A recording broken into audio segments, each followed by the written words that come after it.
Hey guys, welcome to another video.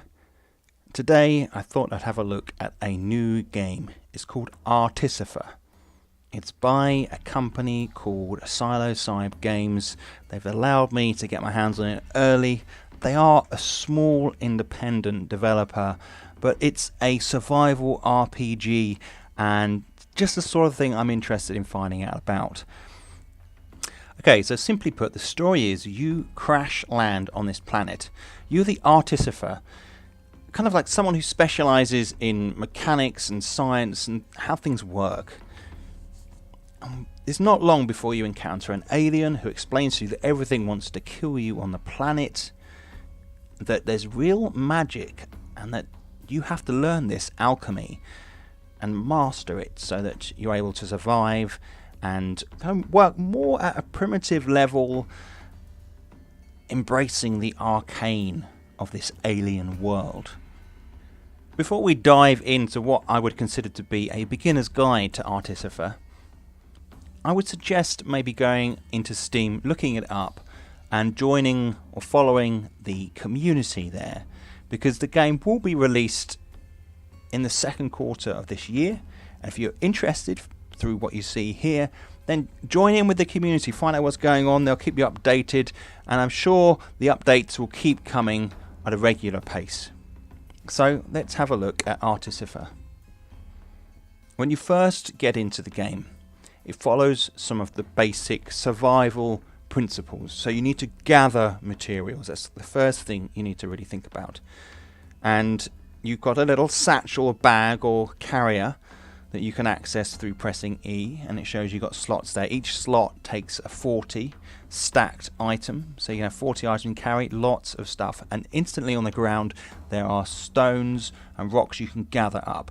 Now the plants you can also gather, so you can go and click on those. Some of them you do need a knife for, so that's mid-game stuff where you've made a knife through different type of research, and then there are trees around you which you can cut down and gather the logs. And this will then allow you to build different types of workstation, which are an important part of how the game evolves. Now the second part is really your research.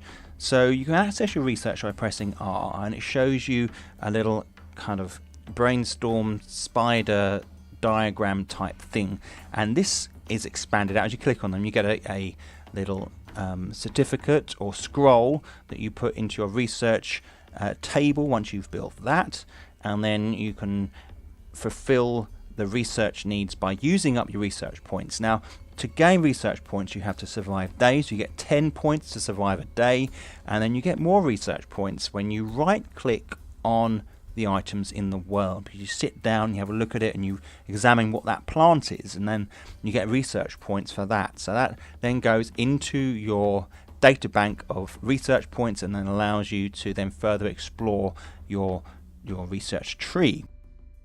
I would say there's a couple of things to note in early game.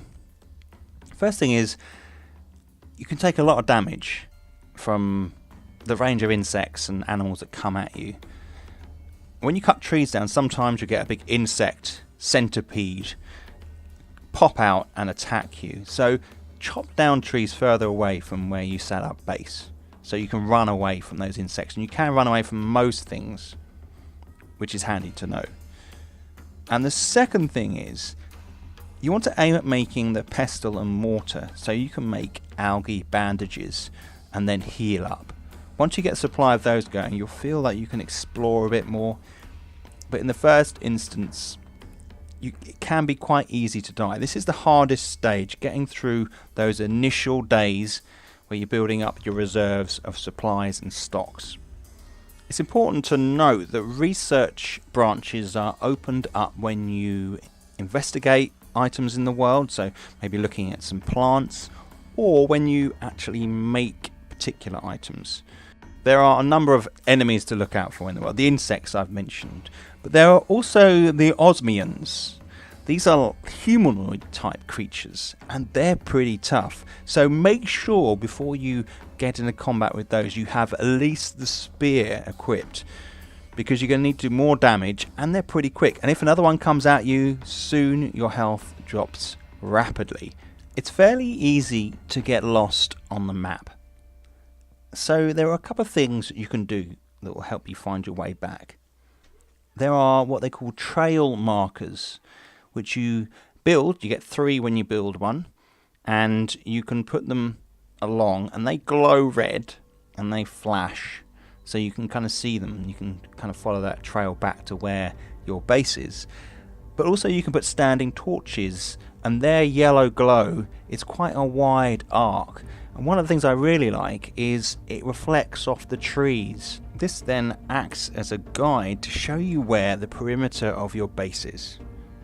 And lo and behold, you're back safe. I think it's safe to say that this is a really sound base to a survival game with a difference. This alchemy mixed with science fiction, having this overhead view of the map that scrolls across. I think there's a lot to offer. Obviously, there's going to be more stuff added in. We've got, I would suggest, maybe things like walls, more objects, maybe pets, or cages where you could keep animals.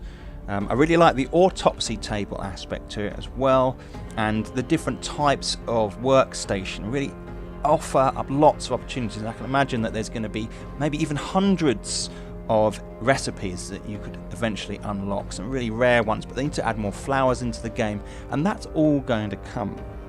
So I'm quite excited about this game. I don't know what you guys think. Let me know down below. If there's anything that you think should be added, or you've got any ideas for the developers, maybe put it here, maybe go to the Steam page and add it onto the community there. Don't forget to follow it.